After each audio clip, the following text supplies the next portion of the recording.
Sampung taon na ang nakakalipas mula nang umpisahan ko ang pagtatanim ng sariling pagkain dito mismo sa aming rooftop. Ang maliit na espasyong ito ay pinuno ko ng iba't ibang uri ng gulay. Siyempre dumaan din ako sa pagiging beginner. Yung tipong napapakamot ka na lang sa ulo dahil simpleng pechay hindi mo mapalaki na maayos. Pero dahil sa tiyaga at porsigidong matuto, ngayon ay kahit paano hindi ko na kailangang bumili ng gulay sa palengke o groceries. Inumpisahan kong pag-aralan ang pagtatanim ng pechay.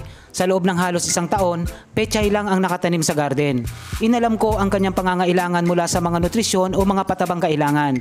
Ang pangangailangan niya sa tubig at sa sikat ng araw. Maraming trial and error. Hindi ko makuha ang tamang pag-aalaga. Andyan yung naninilaw yung mga dahon o nagkakaroon ng abnormal na kulay. Nagiging bansot o mabagal na paglaki at kung ano-ano pa. Matyaga akong magsulat. Nire-record ko ang lahat ng aktibidad sa garden. Halimbawa, kapag nagtanim ako ng pechay, sinusulat ko kung kailan ko ipinunla, kailan tumubo at gaano nakataas sa tuwing ikapitong araw.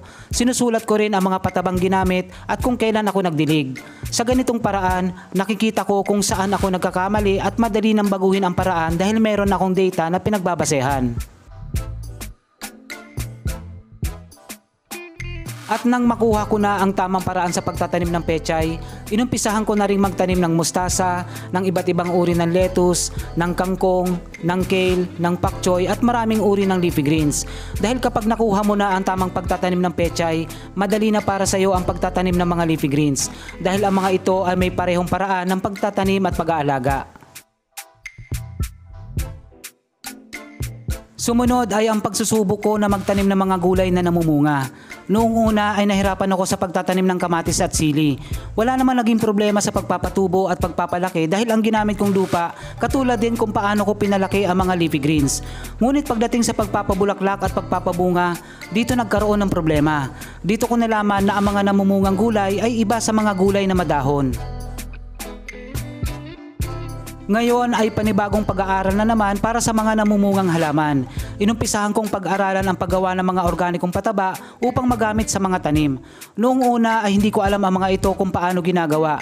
Pero sa panahon ngayon, libre naman ang mga impormasyon sa internet. Yun nga lang, hindi lahat ng nababasa mo ay tama. Kaya kailangan mo pa rin magtanong sa mga taong sa tingin mo magbibigay sa iyo ng tamang sagot. Natuto ako sa paggawa ng mga fermented plant juice, fermented fruit juice, fish amino acids, kalpos at iba pang uri ng mga organikong pataba. Kailangan natin ang mga ito kung nais natin na makapagpalaki ng halaman sa natural na paraan. Simula noon, naging madali na rin para sa akin ang pagtatanim, pagpapabunga at pag-aani ng mga gulay na namumunga. Mula sa kamatis at sili, nagtanim na rin ako ng pipino, ng talong, ng okra at marami pang iba. Habang tumatagal, ninais ko na magkaroon ng mas maraming gulay sa garden. Kasama na rin ang mga fruit-bearing trees. Halos lahat ng naiisip ko na itanim, itinatanim ko. Hindi lang mga gulay, pati na rin mga herbal at culinary herbs. Sa kasalukuyan, halos lahat ng kailangan ko sa kusina ay meron ako sa garden.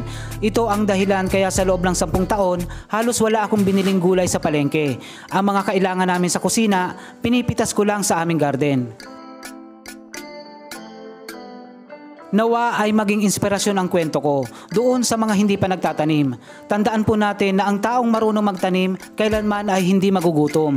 Ang seguridad sa pagkain ay nag-uumpisa sa ating tahanan. Magtanim ng gulay sa bahay dahil walang pinakamasarap, pinakasariwa, pinakaligtas at pinakamasustansyang gulay kundi ang ating sariling tanim. Ito po si Kuya Don at maraming salamat sa inyong panonood.